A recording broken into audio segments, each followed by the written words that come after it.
Bismillahirrahmanirrahim. Assalamualaikum warahmatullahi wabarakatuh. Innal hamdalillah nahmaduhu wa nasta'inuhu wa nastaghfiruhu wa na'udzubillahi min syururi anfusina wa min sayyiati a'malina may yahdihillahu fala mudhillalah wa may yudhlil fala hadiyalah. Asyhadu alla ilaha illallah wa asyhadu anna Muhammadan abduhu wa rasuluhu la nabiyya ba'dah. Segala puji kita panjatkan kehadirat Allah Subhanahu wa taala atas rahmat dan hidayah serta petunjuknya, kesehatan dan seluruh yang dilimpahkan oleh Allah Subhanahu wa taala pada kita sehingga kita dapat berkumpul di tempat ini di siang ini dengan kondisi sehat walafiat tanpa kekurangan sesuatu apapun.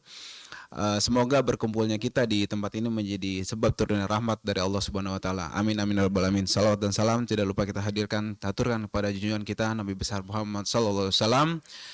Semoga kita termasuk umatnya yang kemudian ditolong oleh beliau di akhir zaman nanti kelak. Amin amin ya rabbal alamin.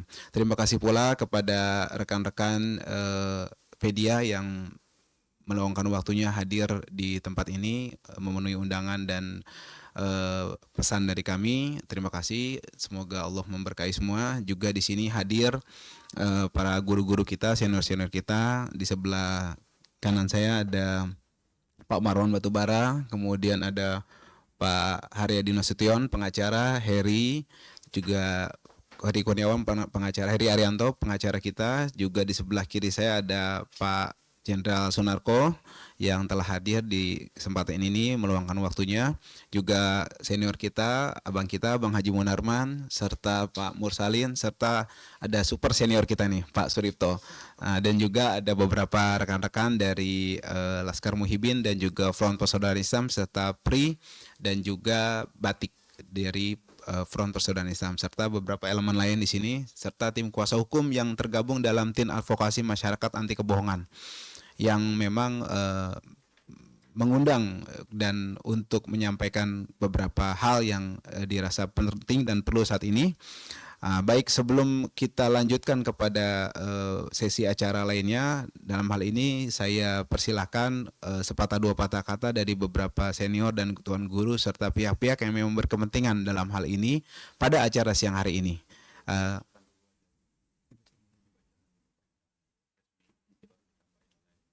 Baik, sebelumnya mungkin biar pas ya, karena undangan kita kemarin itu menyatakan bahwa kita mengundang bertepatan dengan momentum G30S, 30 September. Sebenarnya G-nya ini sebenarnya bukan gerakan tapi gugatan, gitu. Gugatan 30 September. Dengan ini kami ya hadir tim advokasi masyarakat anti kebohongan atau TAMAK. Kita tamak di sini maksudnya tamak keadilan ya, bukan tamak yang negatif. Jadi kita tamak rindu, kangen dan maruk akan keadilan yang memang berarti susah untuk didapat sementara ini, seperti itu. Nah, hari ini kita di sini hanya mengatakan mengenai penegakan hukum yang berkeadilan. Nah, tapi konkretnya saya akan sampaikan press release tentang gugatan 30 September terhadap Presiden Joko Widodo atau G30S Jokowi. Sehubungan dengan telah didaftarkannya gugatan perbuatan melawan hukum berupa rangkaian kebohongan yang dilakukan oleh Jokowi selama periode 2012-2024 melalui Pengadilan Negeri Jakarta Pusat, maka dengan mengambil momen 30 September ini, yaitu hari pengkhianatan terhadap Pancasila, maka kami dari tim advokasi masyarakat anti kebohongan atau TAMAK yang merupakan kuasa hukum dari Habib Rizik Syihab dan kawan-kawan dengan ini menyampaikan hal-hal sebagai berikut. 1.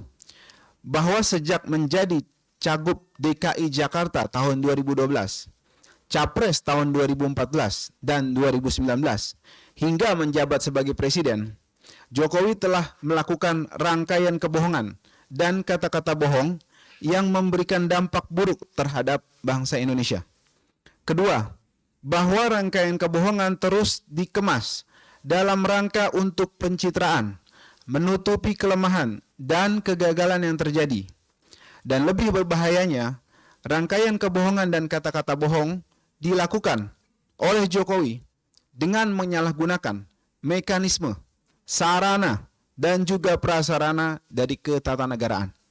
Ketiga, bahwa rangkaian kebohongan yang dilakukan oleh Jokowi bila dibiarkan tanpa ada konsekuensi hukum, maka akan mencoreng sejarah bangsa Indonesia yang menjunjung tinggi nilai-nilai kejujuran dalam kehidupan berbangsa. Oleh karenanya, kami sebagai warga negara yang tergabung dalam koalisi masyarakat anti kebohongan mengambil sikap tegas dengan mengajukan G30S Jokowi atau gugatan 30 September terhadap Jokowi. 4. Bahwa gugatan tersebut berisi fakta-fakta tentang rangkaian kebohongan Jokowi yang diantaranya 1. Kebohongan soal komitmen untuk menjabat gubernur DKI selama 1 periode penuh atau 5 tahun dan tidak akan menjadi kutu loncat. Kedua, kebohongan mengenai data 6.000 unit pesanan mobil SMK. Ketiga, kebohongan untuk menolak dan tidak akan melakukan pinjaman luar negeri atau asing. Keempat, kebohongan akan melakukan swasembada pangan. Kelima, kebohongan tidak akan menggunakan APBN untuk pembiayaan sejumlah infrastruktur seperti kereta cepat Indonesia-Cina atau KCIC.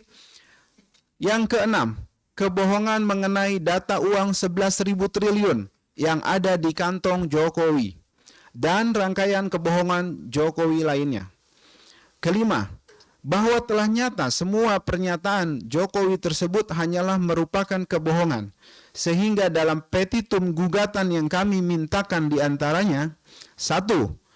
Menghukum Jokowi untuk membayar ganti rugi material sebesar nilai utang luar negeri Indonesia periode tahun 2014 sampai dengan 2024 atau selama Jokowi menjabat sebagai presiden untuk disetorkan kepada kas negara.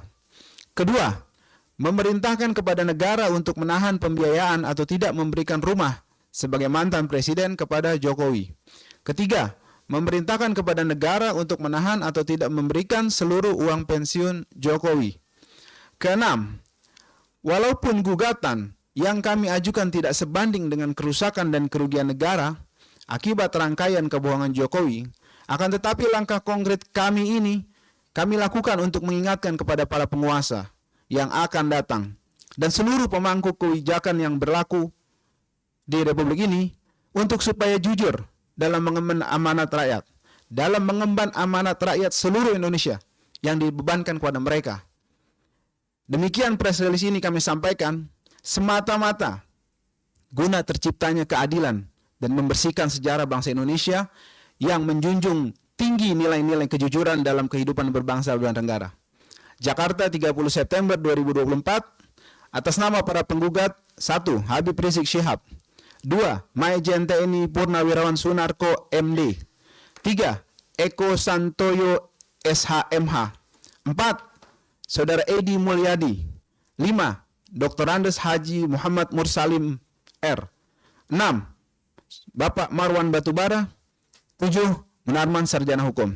Demikian tim advokasi masyarakat anti kebohongan atau TAMAK diwakili oleh saya Aziz Yanuar, Ahmad Ardiansah, Wisnu Rakadita, Hujatul Baihaqi, Dwi Heriadi, Reynaldi Saputra, Muhammad Haredi Nasution, Heri Arianto, An-Nur Kumar, Dede Agung Wardana, Sumandi Atmaja, dan Diving Safni Esa. Demikian rilis yang saya sampaikan. Kami akan distribusikan kemudian rilis ini untuk kemudian bisa disebarluaskan dan disampaikan kepada masyarakat. Untuk kemudian kami serahkan kepada beberapa pihak dalam hal ini untuk memberikan sepatah dua kata dari Pak Marwan. Dipersilakan waktu dan tempat. Oh, Pak Narko. Baik, terima kasih. Saya revisi Pak Sunarko dulu. Terima kasih. Silakan Pak. Terima kasih. Assalamualaikum warahmatullahi wabarakatuh. Salam sejahtera bagi kita semua. Bapak Ibu sekalian yang saya hormati, saya muliakan, tadi baru saya dengarkan tuntutan dari koalisi masyarakat anti kebohongan. Yang disampaikan tadi baru sebagian kecil yang menonjol saja. Baru sebagian kecil. Yang lain masih puluhan, bahkan mungkin ratusan kebohongan yang telah dilakukan oleh Jokowi. Maksud kita menyampaikan ini adalah untuk memberikan pelajaran juga kepada seluruh bangsa Indonesia ini. Kalau memilih pemimpin, jangan pemimpin pembohong. Karena kita tahu kejujuran itu adalah basic dari semua kebaikan. Kalau sudah tidak jujur, kita udah nggak bisa berharap ada kebaikan. Dan tujuannya juga ini untuk ke depan, jangan ada pemimpin yang wataknya sama dengan penjajah asing. Sekarang kita ini dijajah oleh pemimpin orang pribumi yang kita pilih. Yang kita pilih. Jadi ini sebetulnya edukasi buat kita semua bangsa Indonesia. Ke depan tidak ada lagi pemimpin yang mengikuti kelakuan karakter watak seperti Joko Widodo ini. Rakyatnya ditipu, dibohongi dengan demikian masif. Dengan masif. Jadi ini sebenarnya tujuannya ke depan jangan lagi ada pemimpin yang meniru gaya-gaya ini, menderita rakyat, menderita bangsa ini, malu bangsa kita, malu. Kemudian juga pelajaran buat seluruh rakyat Indonesia. Kalau memilih pemimpin, lihatlah track record yang benar. Jangan mau cuman karena dibayar dengan bansos atau amplop sekadarnya, kemudian pembohong disanjung-sanjung. Bingung saya sampai sekarang ini. Padahal itu akan menimbulkan penderitaan kepada generasi setelah kita atau notabene anak cucu kita. Itulah yang bisa saya sampaikan pada kesempatan ini. Tadi yang disampaikan oleh lawyer kita itu baru sebagian kecil. Baru sebagian kecil. Yang lain sangat banyak. Dan ini tujuan utamanya adalah untuk meminta pertanggungjawaban terhadap Joko Widodo yang telah menipu kita 10 tahun. Yang kedua, memberikan pelajaran kepada pemimpin berikutnya, jangan ikuti kelakuan Joko Widodo ini yang bisa merusak tatanan kehidupan berbangsa, bernegara yang menghambat kemajuan bangsa. Kita tertinggal dari bangsa lain yang ada di seputar ini. Yang ketiga, ya juga pelajaran kepada seluruh rakyat Indonesia. Jangan pilih pemimpin penipu, pembohong. Sekian, terima kasih. Wassalamualaikum warahmatullahi wabarakatuh. Baik, dilanjut oleh Pak Marwan Batubara, dipersilakan. Ya, makasih Mas Aziz. Assalamualaikum warahmatullahi wabarakatuh. Alhamdulillahirrahmanirrahim. Allahumma salli ala Sayyidina Muhammad. Kalau kita ingat dulu ya, di tahun 2021, BEM UI itu memberi gelar kepada Pak Jokowi itu sebagai King of Lip Service. Raja pembual, raja pembohong. Itu satu. Artinya sudah sejak 2021, kebohongan itu sudah dilakukan dan ini terus berlanjut. Masalahnya kita, rakyat ini, seolah-olah tidak menganggap hal yang penting. Ini hal yang biasa-biasa saja gitu ya. Karena itu seperti inilah jadinya kita menjadi korban, negara jadi korban. Martabat bangsa itu jadi turun gara-gara kelakuan dari pemimpin pembohong ini. Jadi mungkin kita salah juga, tapi untung saja ini teman-teman lawyer dan beberapa inisiator termasuk terutama Pak Munarman, lalu Habib Rizik itu teringat bahwa ini tidak bisa dibiarkan. Ya, itu satu hal. Kemudian yang kedua, dengan adanya gugatan ini, sebetulnya kita ingin juga mengingatkan ada kebohongan itu yang bisa menjadi delik pidana. Ya, karena itu yang berikutnya yang perlu kita suarakan adalah bahwa bukan sekedar kita lapor lalu jadi isu publik, tapi juga ini ingin dilanjutkan kepada proses hukum. Ya, apalagi kalau digabungkan dengan apa yang sudah dilakukan petisi 100 sejak bulan Juli, 2023 kita sudah menyuarakan agar Presiden Jokowi ini dimakzulkan, ya istilah sopannya itu menurut konstitusi dimakzulkan. Tapi makin ke sini karena semakin parah, maka yang kita suarakan sekarang adalah tangkap dan adili. Ya karena apa? Karena selama setahun lebih sampai sekarang dan mungkin sampai tanggal 20 Oktober dia aman untuk lengser. Tapi karena memang pembohong dan banyak mengkhianati konstitusi, maka lengsernya itu tidak selesai hanya sampai lengser, lalu nanti tinggal dan dapat tanah katanya sampai 1,2 hektar ya. Presiden yang lain itu paling 500 meter persegi itu jatah untuk pensiun presiden itu. Ini sampai sekian luasnya begitu. Nah, saya kira justru jangan sampai tinggal di situ, tapi kita berharap karena memang mengkhianati konstitusi terutama itu harus masuk penjara. Gitu ya. Nah, kemudian salah satu lagi yang perlu kita ingatkan tentang kebohongan itu, dia di 2018, 2019 pernah mengatakan bahwa keluarganya, anaknya itu akan tidak terjun ke politik. Nah, ternyata huru-hara terakhir ya sampai bulan Maret 2024 atau Oktober 2023 itu kejahatan konstitusional yang dilakukan Jokowi itu adalah untuk anaknya. Anaknya supaya bisa jadi wapres dan sudah berhasil. Lalu Kaisang, nah untung ini ada yang melawan sehingga Kaisang tidak bisa menjadi calon kepala daerah.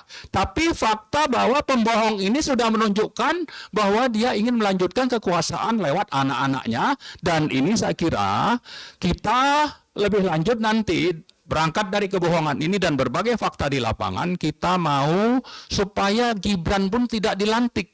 Karena ada pelanggaran-pelanggaran hukum yang menjadi delik menurut konstitusi, sehingga dia tidak pantas dan tidak legitimate untuk dilantik.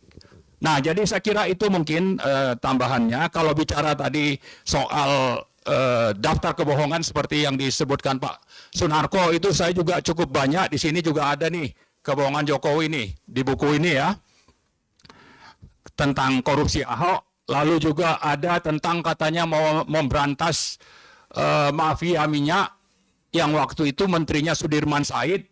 Dan tim pengusutnya itu yang menyelidiki kejahatan itu Faisal Basri yang sudah almarhum, itu ditemukan misalnya oleh auditor dari Australia ada pelanggaran, dan ini oleh Sudirman diusulkan untuk diproses secara hukum ke KPK, tapi justru Jokowi yang menghalangi laporan dari auditor ini untuk tidak lanjutkan. Padahal kalau itu dilanjutkan bisa menangkap mafia minyak itu misalnya. Nah, itu juga contoh bagaimana bohong dan hipokritnya Jokowi. Jadi cukup banyak, saya kira tidak perlu kita bahas. Yang penting ini sudah menjadi pengetahuan publik untuk nanti terus kita suarakan. Targetnya apa? Targetnya salah satu yang penting adalah supaya pembohong ini karena ada delik pidananya untuk ditangkap dan diadili. Yang kedua, supaya anaknya yang memang bisa jadi wapres akibat dari adanya kejahatan konstitusional ini juga tidak jadi dilantik. Saya kira itu tambahannya. Terima kasih. Baik, terima kasih untuk informasinya Pak Marwan. Selanjutnya Pak Mursalin, waktu dan tempat kami persilakan. Assalamualaikum warahmatullahi wabarakatuh. Pertama, kami mengucapkan luar biasa kepada para pengacara ya, yang telah memfasilitasi kami dari para prinsipal untuk melakukan gugatan secara hukum. Karena sudah bertahun-tahun kita melakukan demo, melakukan gerakan-gerakan, tetapi tidak mewujudkan di dalam konkret untuk bagaimana memenjarakan atau bahkan berakibat pada harus dilengserkan pada saat-saat ini.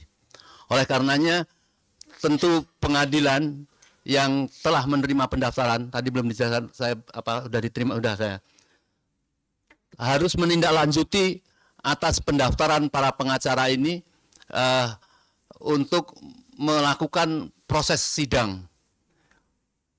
Tidak ada ketakutan lagi tentunya pada para hakim yang selama ini takut dengan Jokowi, saya kira semua komponen yang selama ini berada di bawah dia, banyak yang sudah juga lepas, jadi tidak ada akibat apapun, seperti MK misalnya.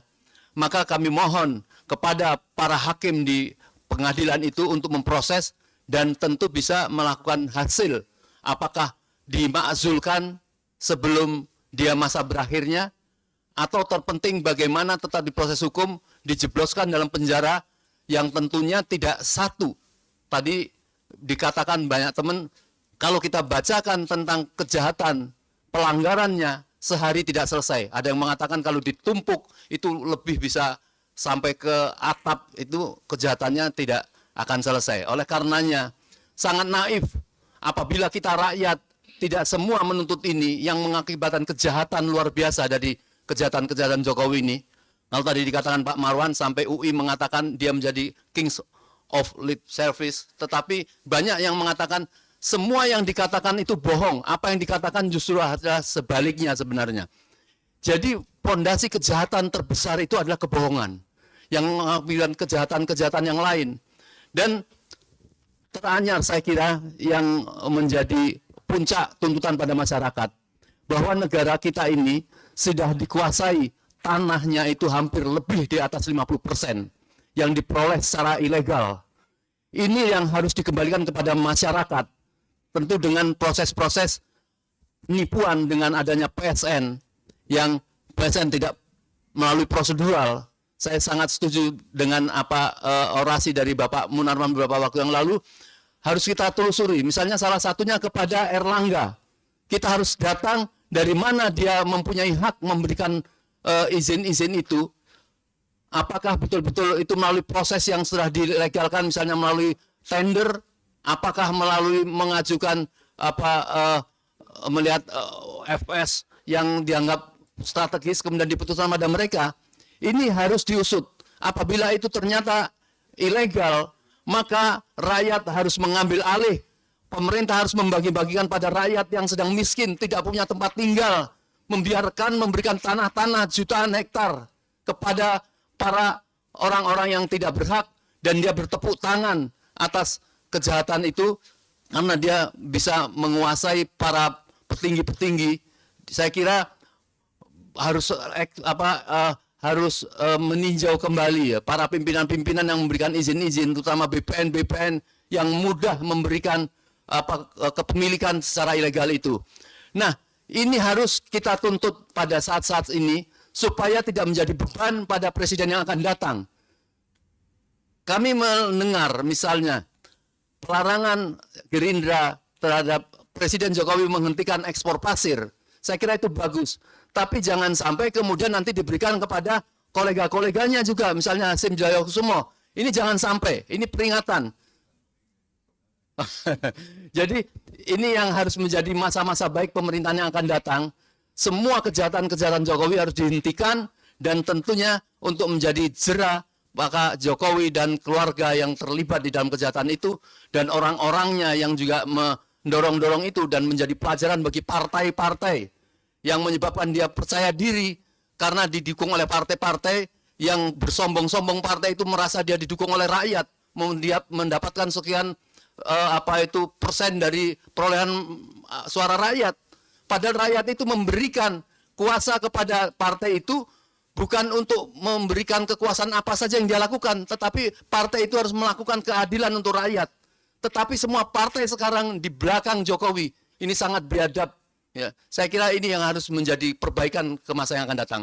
Mungkin itu yang dari saya. Assalamualaikum warahmatullahi wabarakatuh.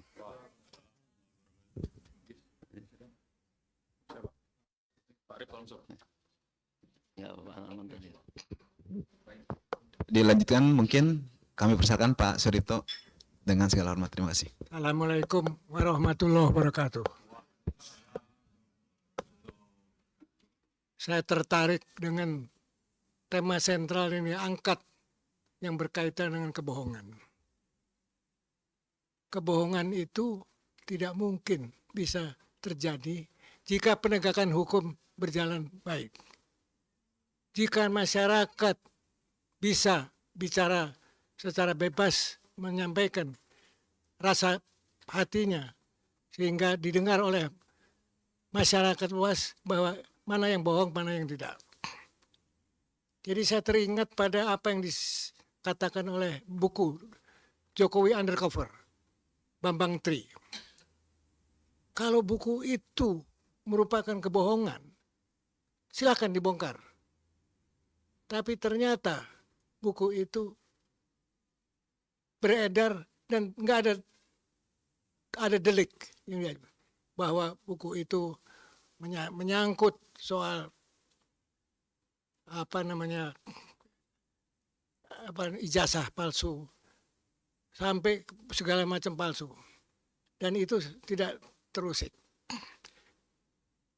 Jadi semua kebohongan, semua penegakan hukum yang selama ini berjalan bukan hanya terjadi pada periode Jokowi saja, tetapi sejak Orde Reformasi, jadi sudah 5 tahun presiden yang dilewati, itu membuat suasana yang penegakan hukum tidak berjalan sebagaimana mestinya, dan pelanggaran hukum terus berjalan terus.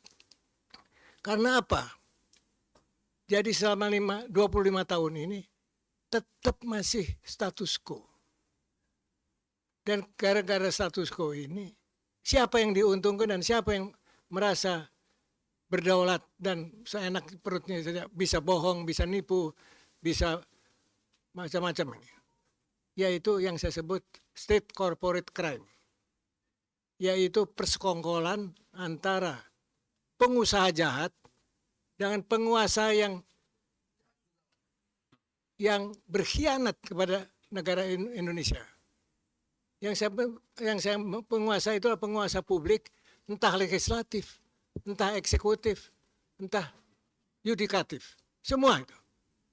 Itu pengusaha jahat, penguasa yang berkhianat kepada negara.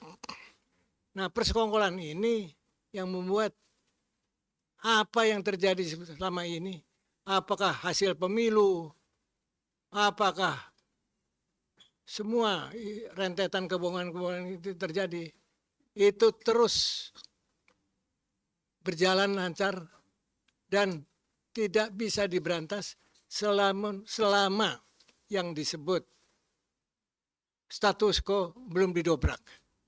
Oleh karena itu, satu-satunya kalau kita mengharapkan siapapun yang jadi presiden yang akan datang, ini mesti jadi prioritas utama dulu, yaitu mendobrak status quo, dan yang kedua mulai mengusut yang disebut state corporate crime ini. Saya kira itu yang bisa saya sampaikan. Terima kasih. Assalamualaikum warahmatullahi wabarakatuh.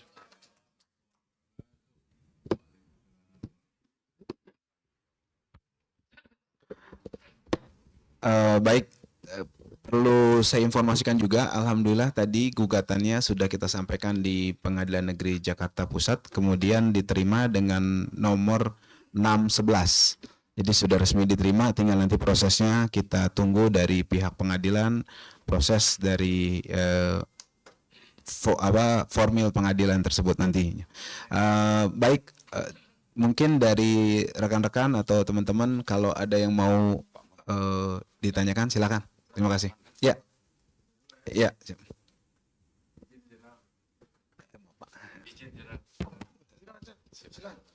Assalamualaikum warahmatullahi wabarakatuh. Assalamualaikum warahmatullahi. Mohon maaf ya teman-teman. Ini saya salut masalah tentang buku. Saya juniornya Egy Sujana, Pak. Tentang buku Jokowi tidak ada apa-apa. Itu tidak punya apa-apa. Saya juniornya Egy Sujana. Pak Jenderal, saya ketemu di Hotel Sofian. Hotel Sofian. Hotel yang apa? Hotel yang di situ tuh Matraman, Balerum, sama Jenderal Setias. Saya pertanyakan, Pak, saya salut sama pengacara. Itu harus tuntut. Masalah itu orang-orang kita, orang hebat harus tuntut.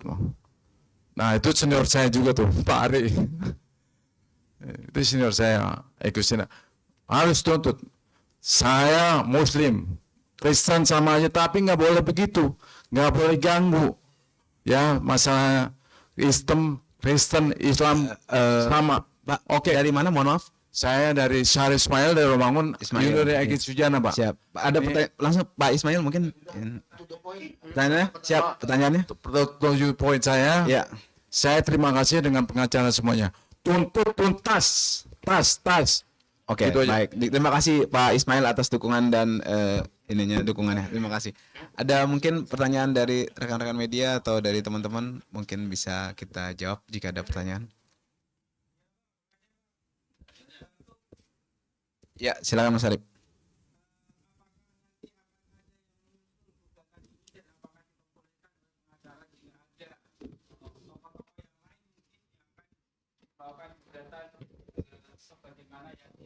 Bukan oleh tujuh tokoh yang ada di sini, itu yang pertama. Terus yang kedua tadi juga sudah disebutkan nomor gugatannya, dan setelah itu prosesnya kira-kira menunggu berapa lama supaya kita mendapatkan waktu kapan diterima di pengadilan dan kemudian menjadi sidang di pengadilan. Berapa lama biasanya? Ya, baik.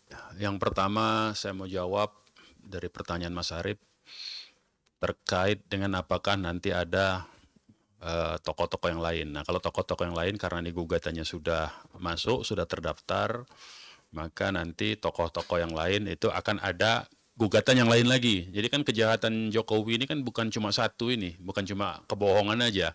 Dia juga melakukan kejahatan hak asasi manusia.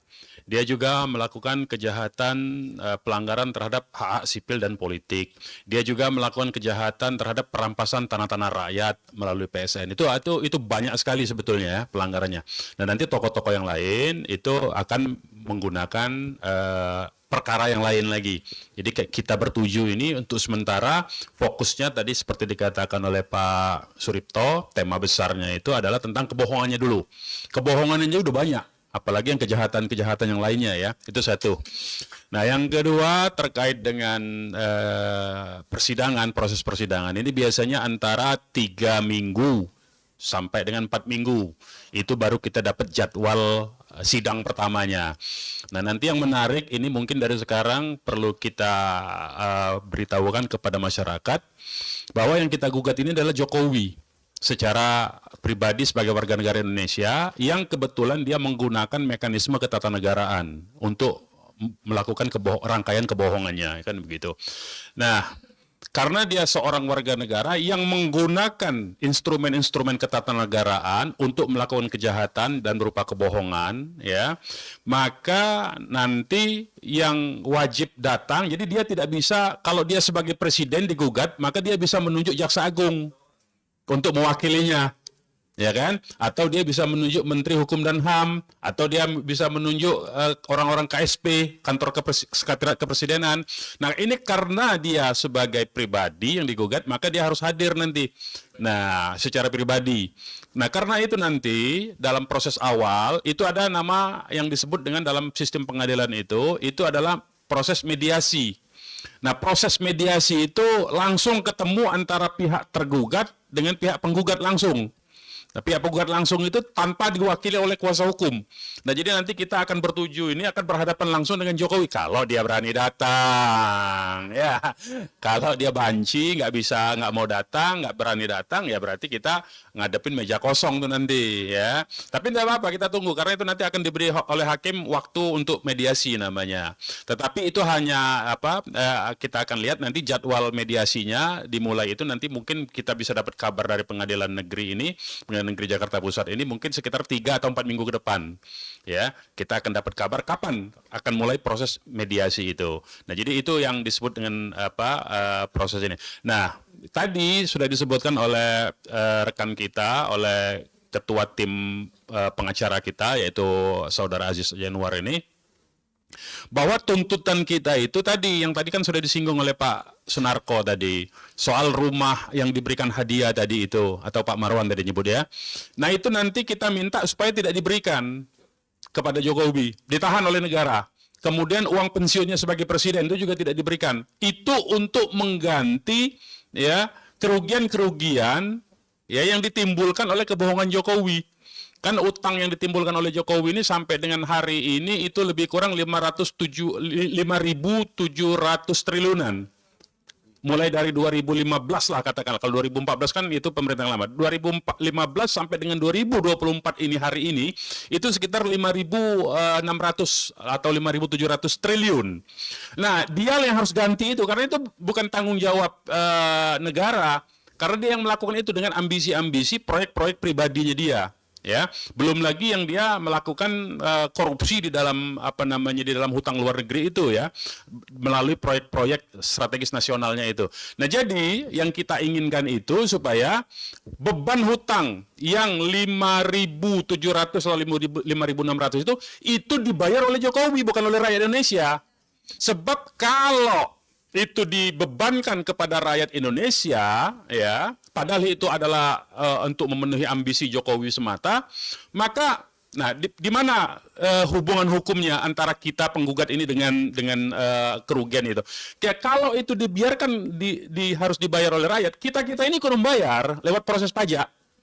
Lama itu sampai anak cucu kita itu masih terus bayar itu, ya. Nah, kita mau cut off itu hutang supaya Jokowi yang tanggung jawab beserta anak cucunya. Karena secara perdata utang itu tanggung jawab bisa diturunkan, itu diwariskan itu. Jadi dia yang harus tanggung jawab, jangan bebannya kepada rakyat Indonesia. Itu yang kita mau. Jadi ini untuk membuka pikiran gugatan ini gugatannya untuk justru menolong rakyat Indonesia supaya tidak dibebani oleh utang Jokowi itu. Supaya yang bayar utang itu adalah Jokowi. Diambil dari mana? Dari tuh rumahnya salah satu yang mau hadiah untuk pensiunnya dia.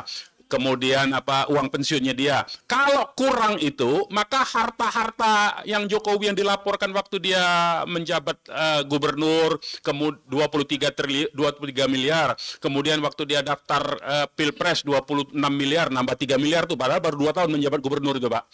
Nah, itu nanti disita juga harta-harta itu untuk keperluan membayar utang itu yang 5.700 triliun itu.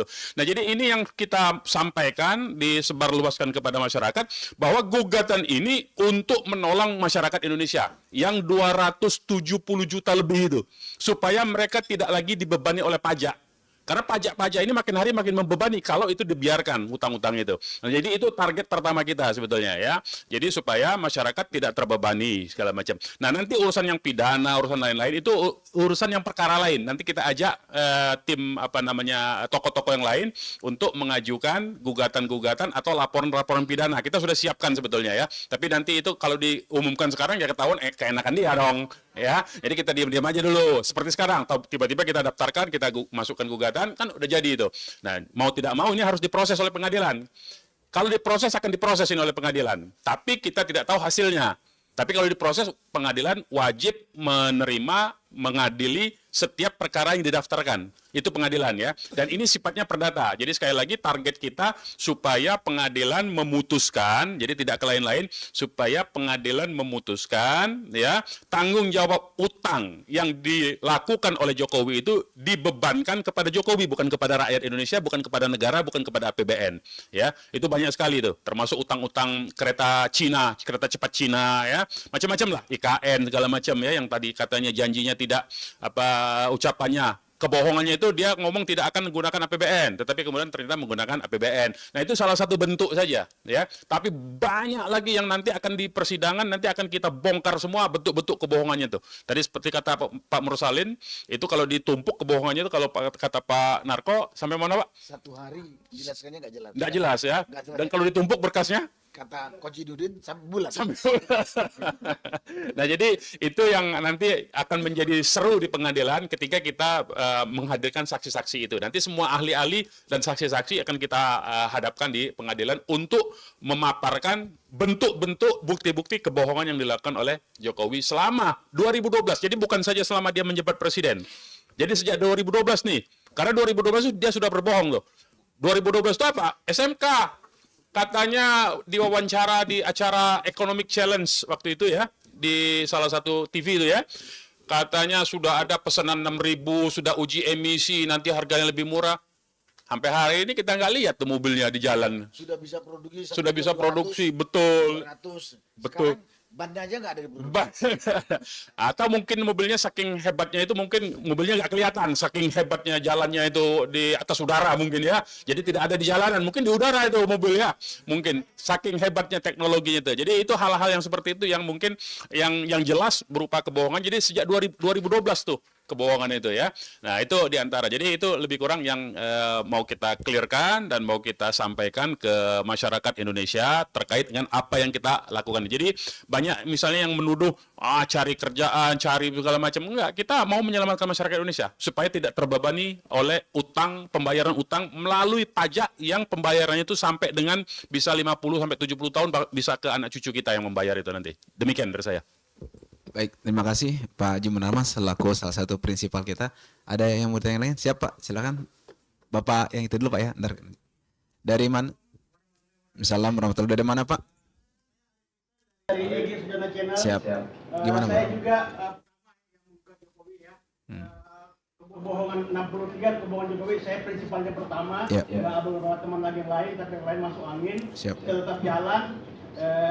Sidang di Jakarta Pusat, tapi kita dikalahkan karena terakhir itu perkara ini tidak berhak disidangkan di Pengadilan Jakarta Pusat. Ya. Terus yang kemudian waktu gugatan Bambang Tri, saya ikut juga mulai sidang pertama sampai disoal sampai masuk penjara. Sama juga yang digugatnya Jokowi, tapi justru Gus Dur dan Bambang Tri masuk penjara dengan alasan menyebarkan berita hoax. Ya. Gitu. Kemudian yang ketiga saya ikut juga gugat Jokowi lagi. Jokowi mengutus Jaksa Agung, Jaksa Negara sama Seknek. Ya. Itu Bang Egy tolak.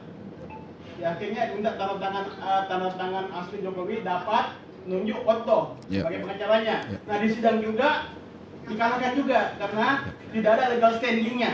Alasannya jadi hakim tetap kalahkan kita tapi banding.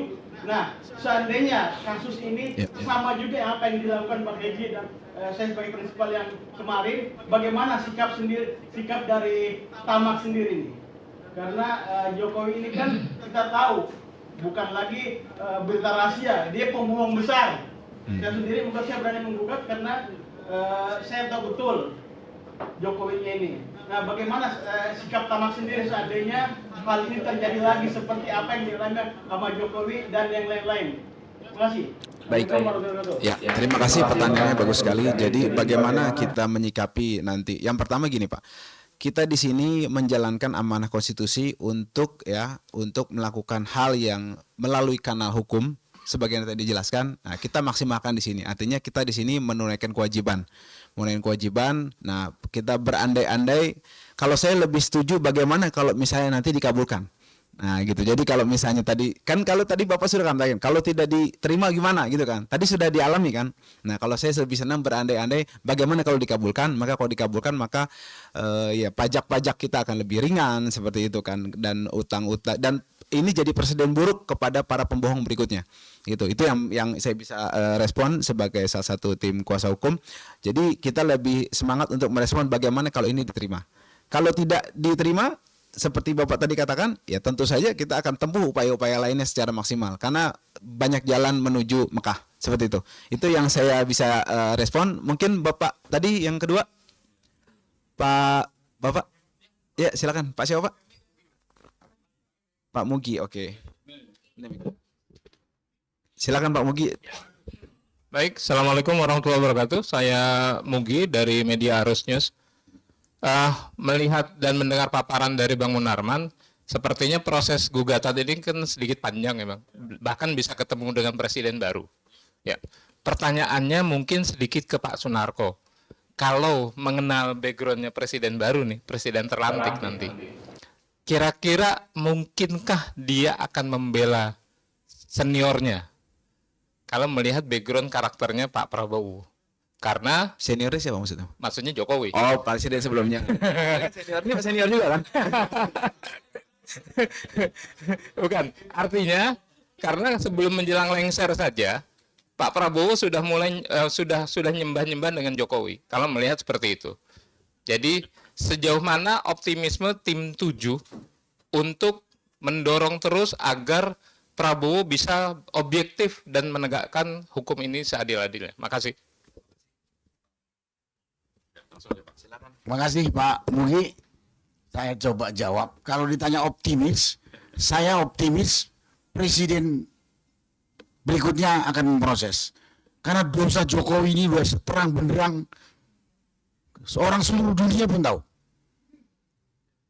Tapi kalau presidennya nanti Prabowo, dia tidak mau mengusung, Prabowo saya akan tuntut. Kenapa? Kemarin dia dalam satu pidato mengatakan dia akan bersihkan korupsi di negeri ini. Kalau dia lari sampai ke benua Antartika sana, akan gua kejar katanya. Nah itu pegangan saya itu. Kalau nanti dia jadi presiden nggak dikerjakan, itu sebagai bahan. Karena dia udah berjanji kepada rakyat, saya akan bersihkan korupsi. Kalaupun mereka yang korupsi itu lari sampai benua Antartika, saya akan kejar, kirim pasukan khusus. Dia bilang kan, betul. Nah ini bahan juga untuk nuntut dia kalau jadi presiden. Terima kasih. Baik, terima kasih responnya dan tanggapannya Pak Sunarko. Ada lagi mungkin dari rekan-rekan? Ya, bentar. Ya, siap. Mungkin dari rekan-rekan, kalau mungkin ada masukan dari Bang Ahmad? Cukup. Udah cukup. Baik, kalau tidak ada pertanyaan lagi, demikian kita akhiri acara ini. Sekali lagi saya tegaskan bahwa gugatan sudah diterima oleh Pengadilan Negeri Jakarta Pusat dengan nomor 611 ya. Kita tinggal tunggu nanti proses persidangannya, nanti kita akan informasikan kepada publik sebagaimana memang informasi ini terbuka aksesnya untuk publik dari pihak pengadilan maupun nanti dari kita tim kuasa hukum. Demikian, lebih kurangnya saya minta maaf. Billahi taufik wa hidayah. Wassalamualaikum warahmatullahi wabarakatuh. Alhamdulillahirabbil alamin. Salam.